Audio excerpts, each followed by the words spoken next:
Mga kapam, pupunta akong bundok, kukuha ako ng kahoy.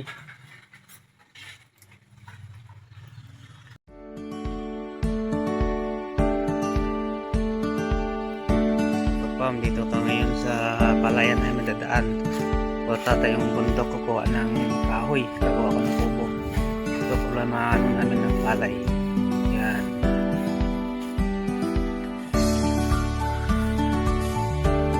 Dito tayo dadaan, tapos akyat doon sa bundok.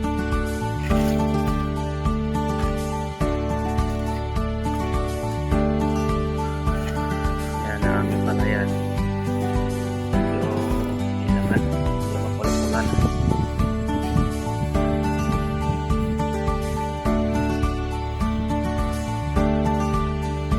Kapam, dito tayo sa kukunin ko ng kahoy. Ito ang agad na kahoy, matutuwid. Yan. Dito ako kukuha ng kahoy. Yan, matutuwid. Ito pala yung kukunin ko na natagap na isang araw ito.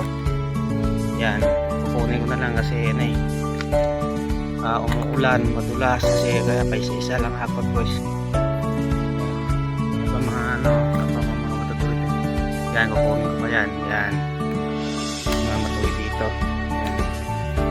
Marami dito mga matuwid na kahoy. Maganda yan. Dito tayo kukuha. Dito rin ako mga kapam na nangangahoy ng tuyo, ng gatong.